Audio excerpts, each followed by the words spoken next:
Welcome to Business Amplified with host Kevin A. Dunlap. This podcast is for small business owners aiming to amplify their enterprises. Explore strategies to play a bigger game by becoming an author, public speaker, podcast host, or expanding your brand in other ways. Elevate your business on Business Amplified.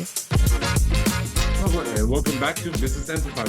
This is Kevin Dunlap, your host, and today I have a wonderful person. I cannot wait to start speaking with this lady. Because in our pre-interview, we were just having a great time. We started our interview like 25 minutes ago before we even realized, hey, we should actually start be recording. So I'm going to love having this conversation. So this is that lady that's coming in from Canada. So we got another person from yet another country, and this is Simona. So Simona, welcome to the show.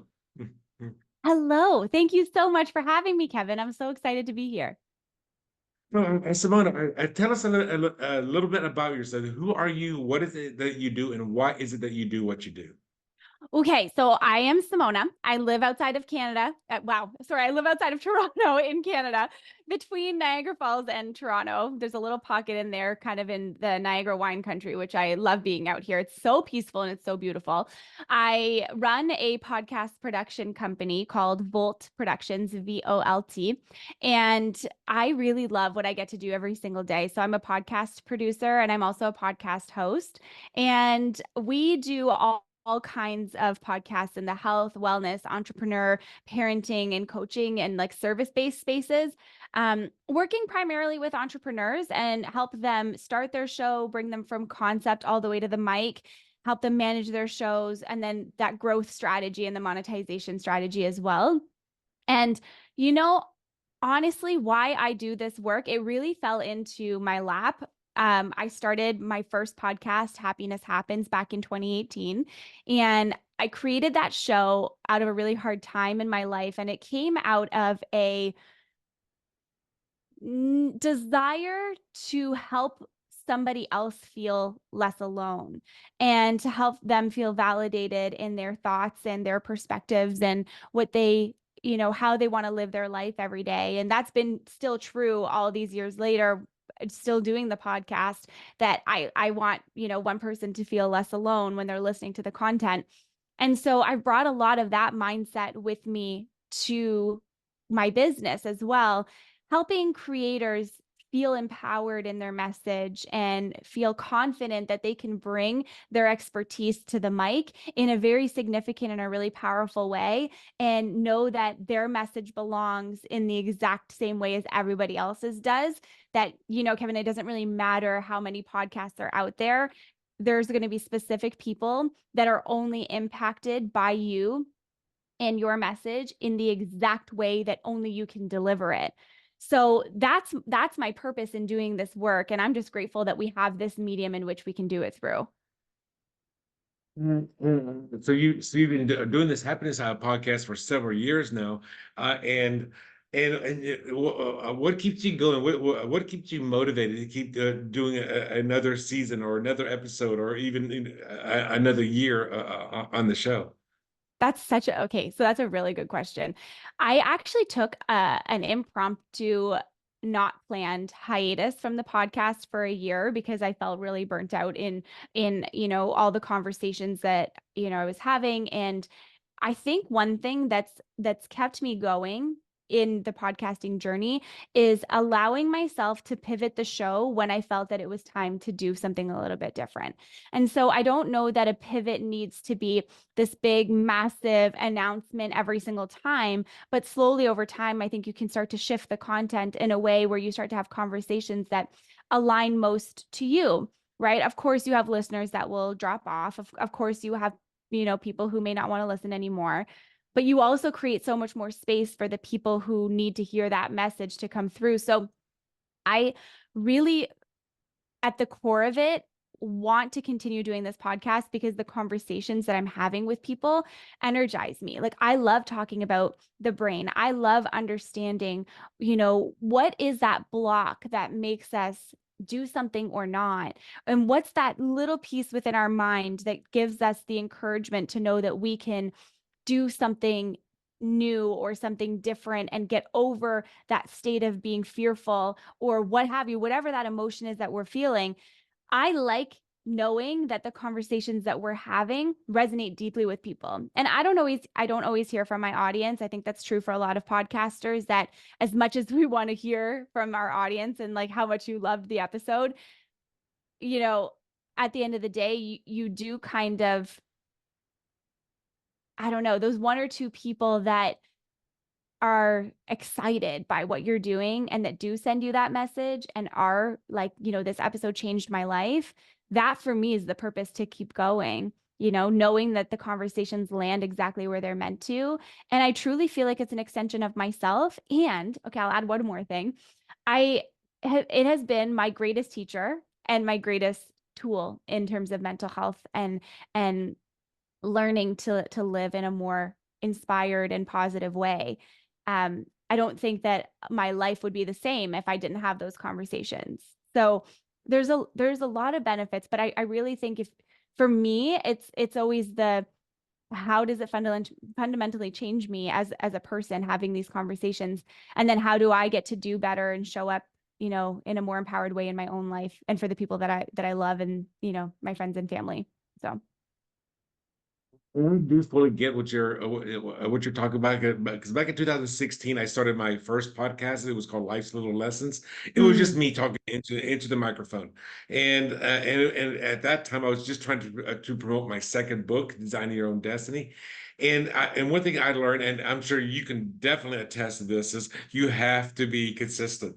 Your Mm-hmm. show has to come out on a regular basis. My first podcast, it was extremely inconsistent. I would do 3 shows, take 2 months off, do 1 show.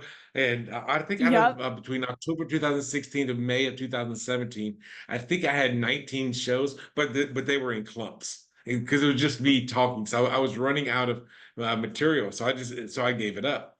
And then in September 2017, I was getting ready to go to a conference, and I was out hiking in Las Vegas. That's where I lived at the time. They're like, I Yeah. really like that title, Life's Little Lessons.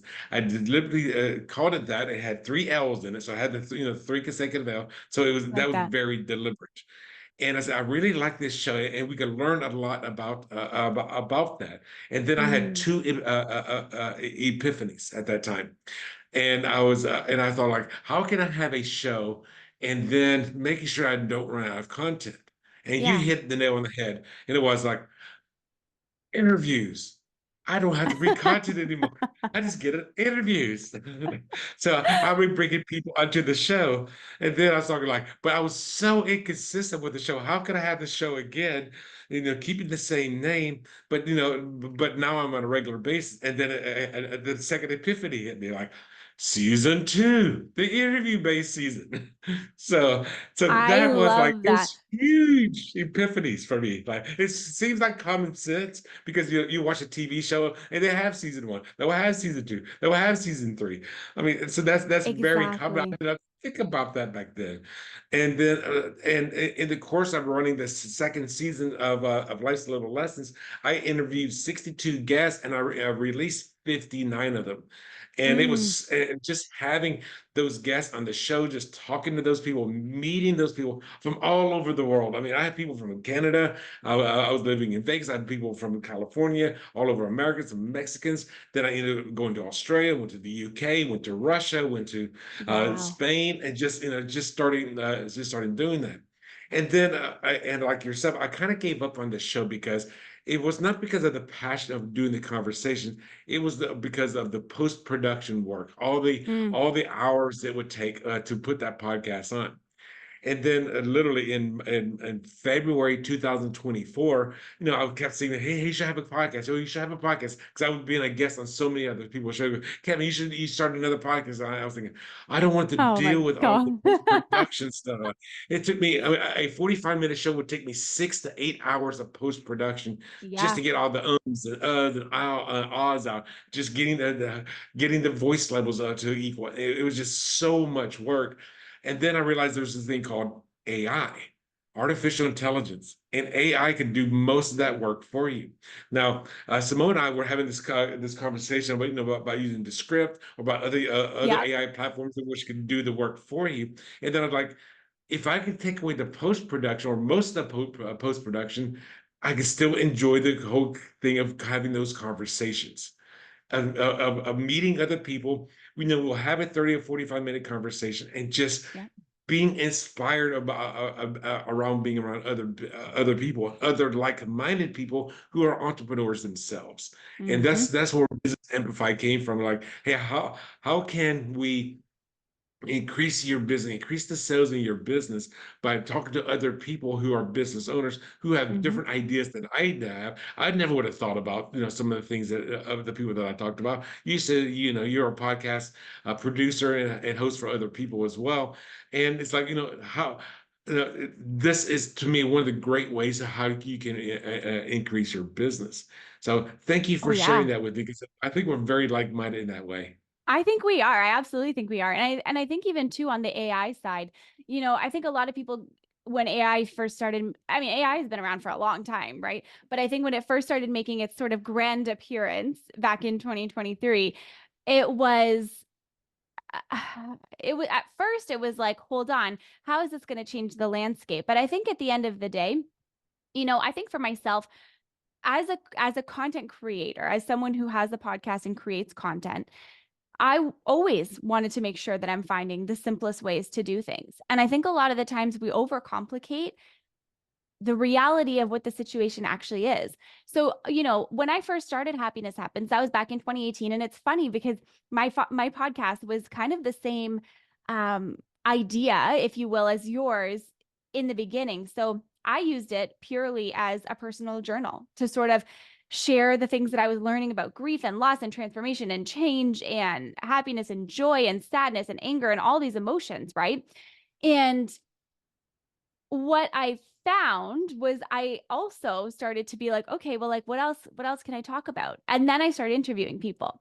But then every year it was like a different topic of conversation, if you will. So, the first year I interviewed people to understand their journey. The second year I think I interviewed to understand that pivotal moment in their life that changed everything. But then the third year and onwards, I just started interviewing people about happiness specifically. And that aligned way more to what I was trying to get out of the show. And it continued to make me inspired. And so I think a lot of the times we fear changing what we're doing because either A, it's kind of always worked the way that we've been doing it before, or B, change is a little bit scary and people don't really like it. And so I think that embracing something like AI allows you to tap back into your own creativity because you're taking the brain space away from all the menial tasks that you don't want to do. And you're empowering yourself with the tools to allow you to create more. I have two caveats when it comes to AI. The first thing is you want to make sure that the tools that you're using them in a way that is ethical to you. So I don't ever send anything through to AI when I'm creating content for myself or for a client. I'm using their content that's already been recorded. I'm not asking AI to, write my whole podcast episode for me, but I'm taking it and I'm helping it with the post production afterwards. And there's people who will do that. Like you can use it for thought starters, but there's a difference between, in my opinion, using it for thought starters or using it to write everything for you completely. And I think that when you're feeding it your own ideas and your own thoughts, yeah, it's helping you. It's helping you to streamline that process. And like when I first started my show, I did everything by myself. Same thing. It took me like 6 hours a week. Like these tools didn't exist back then. And then my first investment was in the editing of the show because I was like, well, I can save myself at least 2 hours by the editing of it. That's a cost that for me feels worth exploring. And I was working in corporate at the time. I had, fixed income because you get paid what you get paid at your job, right? And so I was working in corporate.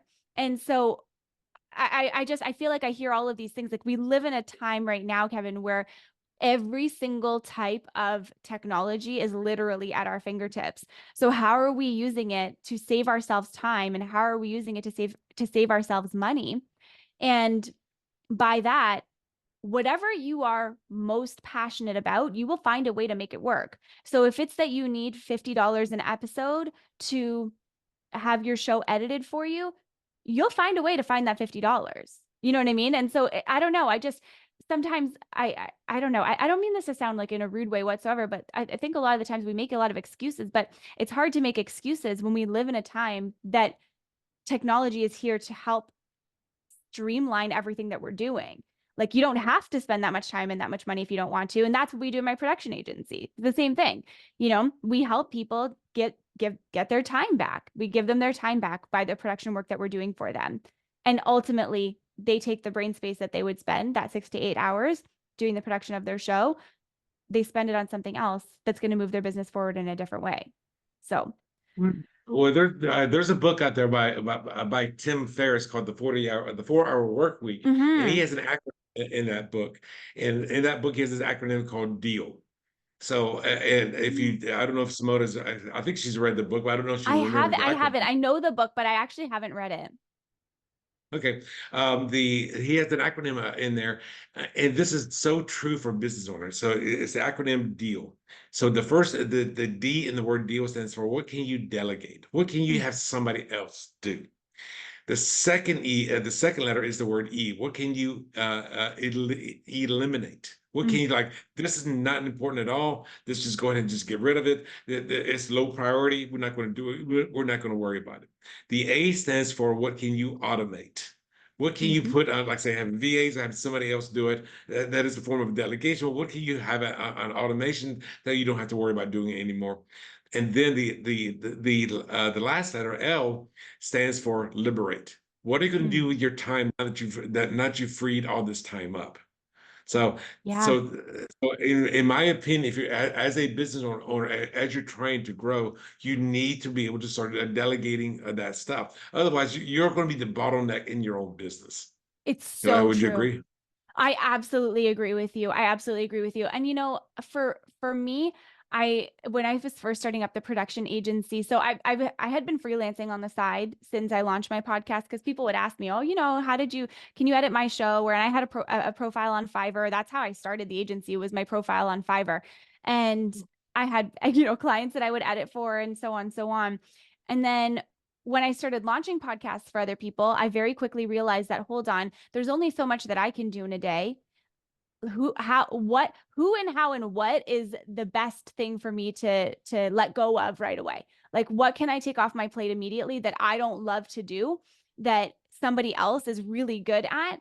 And that has been a catalyst. That was a catalyst change when I did that, because now you have a product that you can be extra proud of, because the first hire out that I did was graphics. I don't like creating social media graphics. So my right hand in business, her name is Sam.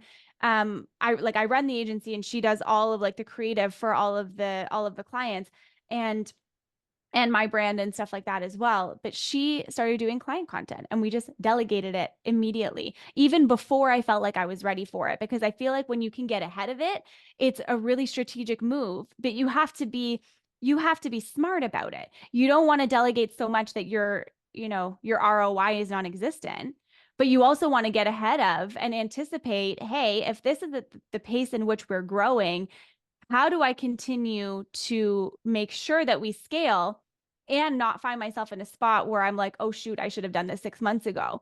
And so like, these are the things that we're in business that I think you need to like lean on your intuition some, because you need to be able to tap into what is coming up next. And I think that like, there's no crystal ball, like no one can teach you that. You just have to know it, but I love that idea of delegation. And for me, I'm grateful that it hasn't always been something that has been difficult for me. But the piece that is difficult for me is the liberate side, because I have all this time now and I'm like, oh, well, let me just fill it with more projects. Let me fill it with more clients. Like, let me fill it with more work. And I found myself sitting, actually last night, Kevin, I found myself sitting on my couch, and it was like 7:30. And I was like, I don't have any more work to do today. I'm like, that's weird. Cause like, I like to work late at night. So, usually I'll work at night because that's like when I'm most creative. And I was like, well, this feels weird. I'm like, what am I supposed to do with my time now? Like, what am I supposed to do with these hours? And I just enjoyed my night and I did nothing. And I was like, this is this is nice. Like, this is really nice. So I'm working on that liberation piece. I just want to clarify to the people listening to the show. At the time of this recording, she's talking about a 7:30 on a Wednesday night. Yeah. Like it's not a weekend. It's the middle of the week. It's so if you suddenly have all this free time on a Wednesday night at 7:30, what would you do? It's so true. But you know what? I don't really remember what it's like to have 7:30 on a Wednesday night free because, when you're growing a business, there's a certain amount of like time and grit that goes into it. And I think a lot of people will say, especially nowadays, people will say, well, you don't have to put that much work into it. You don't have to do that. And I just don't agree with that narrative because for my own self, like I've seen what's worked. You know what I mean? And I'm happy to put in those extra hours because I know where I'm going, And and it's different for everybody and everyone has a different opinion about that. And like, some people don't want to work, really long days, but I had a vision in mind when I worked in corporate that I never wanted to work in corporate ever again. And so I would go and work my corporate job and I would come home and I would work on my dream every single night. I would work until 7 o'clock. I would come home, I would go to the gym for an hour, and then I would come back home by 7 o'clock until 10 or 11 o'clock at night. I would be working and building on what I wanted to build. Those things don't happen without the intention behind it, And so when I sit on a Wednesday now at 7:30, I'm like, what more could I be doing? So it's kind of this mindset of like, you have to learn how to take a pause and take a break and take a step back because it's not healthy to do that. But there's also seasons of life that require that, in my opinion. We're all different. And the thing is, I want to go out on a limb here and say that Simona is not a procrastinator. You know what? I work well on a deadline. Like the student in college that is like, oh my gosh, I've got to get that paper in tomorrow. That's me. But also when you have deadlines and things that you owe to other people, to clients, I'm never a procrastinator on client content, but I am a procrastinator on my own. But the thing is, if you're like you say, you're working from 7 o'clock to 10 o'clock or 11 o'clock on a weekly basis, why you had that corporate job, that was you like, I need to get this done. It's not like, oh no, I'm going to get it done tomorrow. And I'm just going to sit around and watch this movie or watch this TV show or whatever it is that you're going to be watching. But you were still hustling during all of that. Yeah, exactly. And I feel like, I think it just depends on what you're passionate about in life. I loved my podcast. I still love it, but I really loved it in that time there. It gave me a creative outlet that I didn't have. I worked corporate jobs that I absolutely hated. I hated spending my time there. I didn't like going there every day. I didn't like spending all of this time and energy there. And I remember writing when I was in corporate, I remember writing on a sticky note and I said, I will no longer work in corporate by August of 2020. Well, the world shut down. And it was funny because my last day working in corporate at like that corporate job was, I think it was like July 25th or something, 2020, which was nuts. And so that Post-it note always sticks with me because that's exactly what I wanted. Now, I did have a job in between ending that job and then starting up my agency, but I was still building the agency on the side. I got that other job because I wanted to buy a house and you need to have an income to, you got to show income in order to qualify and like whatever. That's a side tangent. So I did work for a little bit, but as soon as I closed on my house and I moved into it, I was like, I'm done. I'm never working in corporate ever again. I quit my job with no backup plan and I built my agency. I took all of my clients over from Fiverr and I said, if you want to continue working together, I will give you a better deal if you come to me direct. And so I did. Built relationships, really, really, really good relationships with those clients. And some of those clients I've worked with for 4 years, 3 years, 4 years and more. And it's really amazing what happens because then you start to build. But like, again, some of that stuff is not easy to do, but when you can listen and understand your own intuition and be like, yeah, this is the right next step, you just know and you just do. And you take that leap. And I thought to myself too, Kevin, like the worst thing that I can do is, okay, it doesn't fail. And then I have to go get a job. Okay, sure. I'll go get a job, Yeah. And that's perfectly fine for those of you out there that are maybe doing a side hustle like she was doing it on Fiverr, and and doing that while still working for corporate America. But then when her income, or in her case, she probably got laid off because of because of COVID was going on. Because COVID happened, I remember this very very specifically in the United States. I'm assuming Canada as well. The world shut down on March 18th, 2020. I Yep. remember that date specifically. Yep. And the reason was I had just got out of real estate. I was this before I created Optimal Performance Academy. I was working for the U.S. Census Bureau, doing the 2020 head count. And on March 16th, I got promoted that Monday, because March 18th was a Wednesday. That Monday, I was promoted to the lead census field manager, which meant I was in charge of all field operations in Southern Nevada. And it's Oh, like, wow. okay, let's start getting some of our people trained. And they're like, oh, by the way, yeah, we're shutting down right now. The whole world just shut down. Everybody go And they're like, home. I remember, and it was like, go home, we'll be back in 2 weeks, and like 2 weeks, 2 weeks, 2 weeks, 2 weeks. And yeah, yeah. Like, I mean, I did get laid off in working in corporate, but then the other job that I got between like that stint of getting laid off and whatever, I actually chose to quit that job. I quit that job with no backup plan, other than the fact that I used to be a bartender and I could always go and bartend if I really needed to. Like that was my mentality, you know? Um, but I will say too, like it doesn't mean that working in corporate is a bad thing. It doesn't mean that having a job and, doing your show as a side hustle is a bad thing. It just depends on the type of life that you want to live, right? Like, as much as what I didn't like about working in corporate was somebody else telling me how I needed to spend my time. That's the piece that I didn't like about it. And I think a lot of people can relate to that. Nobody likes to be told that you can, like, I remember there was one time I got yelled at by a manager who, she yelled at me for taking a walk at lunch. And I was like, no. I was like, that's ridiculous. Like, I want to go for a walk at lunch. And like, that's just nuts to me. But that said, there's a lot of corporate jobs that are really great for people, right? And there's a lot of things that are really great for creators that you do that you want to do. Like, you might have, a family and kids. I don't have kids. So for me, there's no risk, um, but it doesn't mean that you can't still spend the time doing that thing that you love to do, creating that show in the way that you want to, starting that side hustle, doing a consulting job if you want to. Like, it doesn't mean that you can't have a passion, right? And it doesn't mean you can't have, something creative or an outlet that is special for you. Is just everyone's path is so different, right? So I'm not saying I'm not saying you have to leave your corporate job and start your own business. That's the only way to find happiness in life, because that's definitely not the truth. But it has to be, you have to live it the way that you want to. And one of the things that I say quite frequently to my business clients is that if you've got a full-time corporate job, and you're starting your side hustle, whenever your side hustle or your business, whatever you want to call it, your small business, whatever you want to call it, once the income that you're making from that business equals to or exceeds what you're doing for your corporate job, then you can make a decision. Now, I'm not Yeah. going to say what your decision is. Your decision could be, hey, I would do both. I would go make double the income. I'm perfectly fine with that.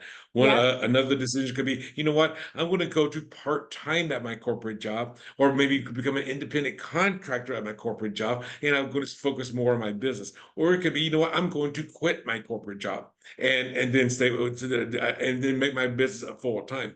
The reason I would never say, hey, once your side business equals or exceeds your corporate job, that you have to quit your corporate job. It's like, if you're 6 months away from retirement and you're going to get a great retirement, don't Don't quit. do that. Don't quit. If you got great health benefits for you and your spouse and your kids and stuff like that, don't quit. So Hmm. it is not black and white. It's always going to be a bunch of gray. But Exactly. the thing is, once that business does exceed or equals or exceeds, then you can make a logical decision. I And that's up absolutely for agree. you to decide. Now, there's Exactly. going to be people like Simona here, and even myself. I mean, I left the corporate world after. I'm not going to tell you what year. So, but and I'm Simona. We have not had this previous conversation. I'm not going to say what year that I quit. That I was downsized in corporate America, but I'm going to tell Ooh. you what I was doing, and then you can guess the year. The Okay. last time I had a full-time corporate, in this case, corporate America or corporate job, I was a computer programmer. I was working on a Okay. project called Y2K. You Oh, guessed the year. wow. Hold on. Was this pre Y2K or after? Pre Y2K. That's the 90s. That's 99. Okay, I said it myself right Wow. there. Wow. But like you say, you got fired for whatever. I got fired because they could not. I finished one gig. They could not find me another subcontracting job, so they let me go. And Which they is downsized so me in what I thought was a crazy. very negative way. And I decided, you know what, I'm never going to work full time for corporate America. Mm-hmm. I mean, I did do a couple of years in the early 2000s as a college math teacher. I was a bartender, and like you, I mean, I used to be a bartender at a beach bar. So now Oh, you we're making fun. all of those sex on the beach and all those other exotic drinks and stuff like that. That's And fun. so, oh yeah, it was a lot of fun because I mean, when everybody went home at night and I was cleaning up the bar and I walk out, I would walk across the boardwalk and I could see the ocean waves coming in on the Atlantic side. This was Wilmington, North Carolina at the time. That's And it was amazing. just like it was so peaceful. It was like you could hear the ocean waves when the music was off and we had the door open and nobody was in the bar. You can hear the ocean waves coming in. So it was I love that. so peaceful. I love that. And, That's and I amazing. treasure those times. But then in 2004, when I moved to Vegas, I started a real estate consultation business, and then the rest is history. Because with the exception of the 1 year I worked for the census, I was always doing my own thing. I mean, I wrote the 4 books, had the podcast, and now I work with other businesses to help them get past the roadblocks that they experience. That's Now, amazing. Simona, could you tell us a little bit about some of the challenges that you went through and how did you overcome some of those biggest challenges as you were making that transition, or even as you're growing right now in your business? Because I know you started off by being on Fiverr. I mean, you're the first person, I'll be honest with you, that I've met that was a Fiverr worker that became starting their own business. I've used Fiverr. All 4 of my books that I've written, they've all been formatted on Fiverr. They've all been the covers have been done on Fiverr. I've used That's Fiverr a so lot, and funny. I'm a big proponent on using Fiverr. So, how did you go from Fiverr and then to starting your own business? And what were some of those challenges that you overcame, and how did you overcome those challenges? So that's so funny. And also, I had podcast editing services on Fiverr. That's what my services were specifically. And I had okay, this was my secret when I was doing it. I priced myself just under everybody else, just slightly, like a couple of dollars to make my services stand out. You know what I mean? Because people want to save a little bit of money, even if it's a dollar or two. And I did a really good job, and people would leave me reviews, and I had all kinds of like 5-star reviews all over my profile and all of that. And I built up like consistent weekly podcasts. And then the big piece, I think the big differentiator is that customer service piece. Like I've always valued customer service and the customer experience and how someone feels when they work with you. Like that is something that's really important to me. And so it didn't matter to me what platform I was on or how I was doing it. I'm still going to be me at the end of the day. Every communication is going to be in the way that I will communicate normally, regardless if it's my business or, working for corporate. Like it didn't matter. Like I'm still going to communicate in that way. And I think that people felt a sense of connection and care in the work that I did. And it was always on time and it was always on budget. And so when I decided to make the shift over into my own, agency, I didn't want to pay fees anymore. I was like, I don't want to pay all of these fees. And I kind of positioned it that way with those clients at the time as well. And I was like, you probably don't want to pay fees. I don't want to pay fees. I'm going to, if you want to come over, I will take X amount of dollars off of the editing of your show. And, and that's that. And I think that because I had built such a good relationship through Fiverr with these clients, they trusted me, they trusted me and they knew that I was going to do a good job. So it was easy to sort of make that switch. But there have been so many different challenges along the way too. Like it has not been easy. So when I first launched my podcast launch services, that would have been early 2021. I booked out in 72 hours and I was like, this is amazing. And then I also had 4 podcast launches to do within, 2 months. And I was like, oh my goodness. And then it's been nonstop ever since, which is amazing. And I'm very grateful.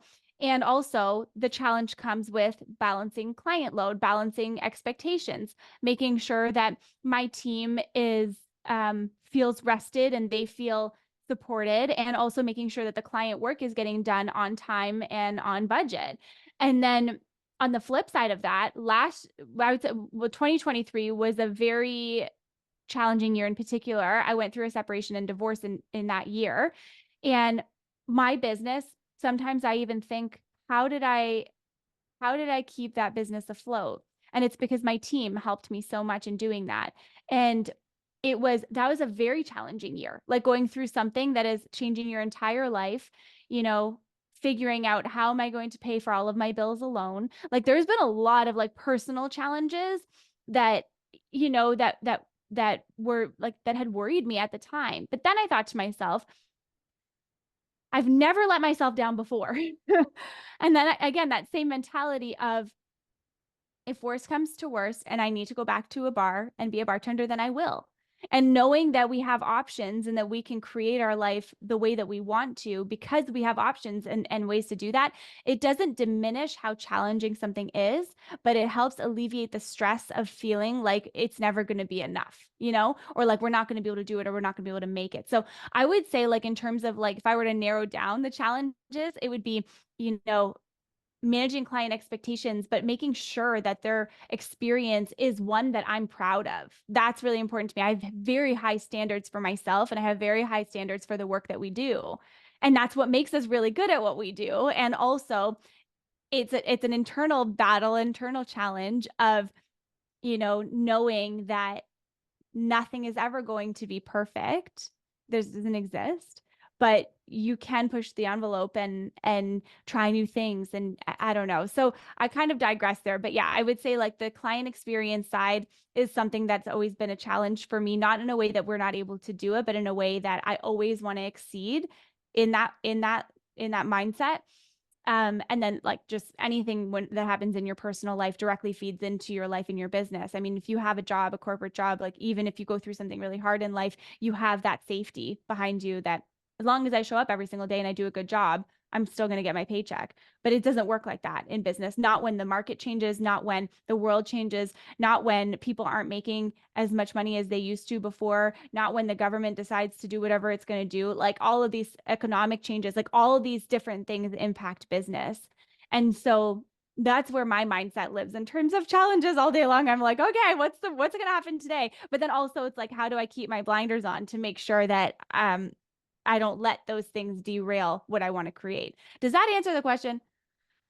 That's good. It sounds like just give everything in a nutshell that you share so far. Is you started small, by working on Fiverr. That's where you started getting your client base. Then Yep. you decided to take some risk and to go out on your own. And you also had the foresight to have a team in place, but you Mm-hmm. also have a contingency plan in place as well in case things don't go the way that you want. Yeah, exactly. Exactly.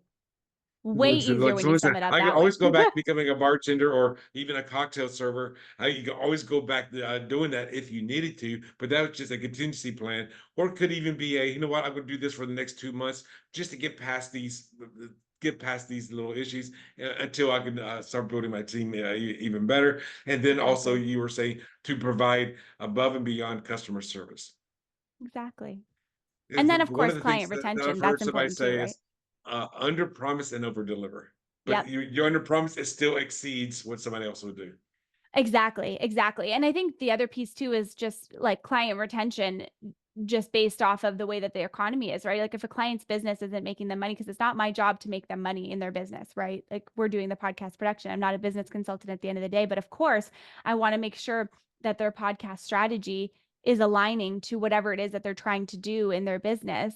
And then of course that can look like, Simona, like we just didn't hit the numbers, like we have to either stop the show or pause the show, take the show in house and all that. And so the challenge of making sure that, we're always operating at the same level. I'm a firm believer in, like, one door closes, another one opens. And one thing I've been saying to myself a lot lately is, God, spirit, universe, whatever you want to call it, close every single door that is no longer meant for me. Close it fast, close it now, and then open up every single door just as quickly, every single new door just as quickly. And it's been interesting because I'm not even kidding you. Like, I said that, and I think I lost like 3 clients in 1 month, but then was replaced by, 4 different clients in something that felt, in more alignment with me. So that was a really interesting lesson of like, oh my God, what is happening? And then, oh, okay, hold on, everything's going to be just fine. It's a wild roller coaster, entrepreneurship. Oh, it is. And the thing is, Simona is doing something that she has not actually mentioned what she does. I mean, as far as the big picture is, she actually started a business where the person, it has to become a repeat client. Because if she's doing podcast production, and let's say they were releasing a show a week, that means they're using her each and every week. It's not like she's not a one-off. She's not like, okay, I'm going to do your intro and your outro to your show. Let me go do that, and then that's done. Like, okay, well, that was done. Now I got to go find somebody else. Is to create a business where you can have a repeat customer. And that's, Absolutely. I think, the key for her success is to have that repeat customer, and then to do that 100% plus customer service. Exactly. And that requires you to show up in the same way as the business owner and as the person delivering the service, in the same way every single week, because ultimately clients don't really care. Like, clients will be empathetic to what's going on in your life, but they don't really care. They're paying for a service at the end of the day. Like, of course they care on a human level, but at the end of the day, they're going to say, well, if you can't do the work, then somebody else can. So you need to make sure that you're delivering on the promise that you've given to your clients. But that was really key for me in the beginning. And that's one of the things that I thought about right off the start was, okay, we're launching all of these shows. How can I offer something that allows people to take the stress out of managing them afterwards? How can I make that process a little bit easier for people? Some of my clients I've been working with since the beginning, since March of 2021, which is nuts. Okay. And like, that's years of production That's together. several That's years. hundreds of episodes, So it's been cool. Well, and there's one thing before, because I'm going to ask her for a moment to show you how to get a hold of her. But one of the things that I learned when I was in real estate is, how can I go that extra mile? How can I do that one extra step that is unexpected, to show that I care about their process? I And love that. whatever it is business that you're doing, how can you go that extra mile? Here's an example of how I did it as a real estate agent. Let's say Simona was looking for places to rent in Las Vegas. And she was like, okay, I want to move forward on this house on 123 Main Street. And I would look at the property management company and go, okay, this is the address of the property manager, this Southwest Realty, whatever it is. And they're at 456 Green Street. And normally, most realtors would say, here's the address of the property management company. Let's go there. I said, no, I'm going to go the extra mile. Follow me to the property management company. I'm going to sit there with you as you're sitting there with a property manager. Love that. I'm not making any extra money. I mean, I'm still gonna make that extra 1 or 2 or 300 bucks, but I'm going to go that extra mile, because I don't want you. I'm not throwing you to the folds of the property manager. No, I'm your representative. So how can you go that extra mile? That's one thing that's how you're going to show. That's where you're going to get that 5-star rating, and that's going to be like, you know what? I want to work with Simona again because she really cared. Exactly. I love that. That's one thing that I would recommend every creator or business owner do, is figure out what are your values in life. And when I figured out what mine were, it allowed me to align everything that I do to those values. My top 3 are kindness, care, connection. If it doesn't have kindness, if it doesn't have care, and if it doesn't have connection, I'm not going to do it. And I don't want a client that doesn't align to those values. So that's the filter in which I look at everything in life and business. Kindness, care, and connection. Yeah. Three great, what do you call it? Pillars of life. Exactly. Thanks. Simone, I know we got to go here real soon. If the listeners or the viewers want to get a hold of you, what's the best way for them to get a hold of you? I would love to hear from you. My website is voltproductions.co. So VOLT productions.co. My email is simona@simonacostantini.com, or you can find me on social media with just my name, Simona. Instagram is Simona, 2_ Costantini, or volt.productions. I'm also on LinkedIn as well. You can just put my name in there. You'll find me there too. So all those links are going to be in the show notes that are part of the show. So Simone, I do want to say thank you for being on the show today. And for those of you out there who are listening to the show and you feel like, hey, I've got a message I want to share with somebody else, or somebody else that could be a great guest on the show, go ahead and just schedule a 15-minute, or have them schedule a 15-minute pre-interview. That's going to be at businessamplified.net. That's where you can also find our podcast, as well as all of the other platforms like Apple Podcasts and all the listen notes and everything else that's out there. But have them go to businessamplified.net/pre-interview. That's no dash. So businessamplified.net /pre-interview with no dash, and have them just go ahead and schedule a 15-minute interview. So going back to you, Simona, thank you for being part of the show today. I learned a lot. I enjoyed the show. The show was even better than our pre-show that we did. So I really enjoyed this. Thank you so much for having me. It's been great. And guys, until next time, be amazing.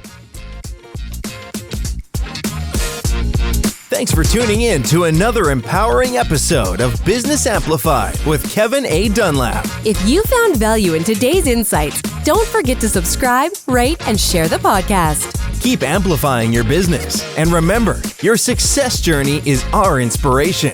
Until next time on Business Amplified, go out there and make your business thrive.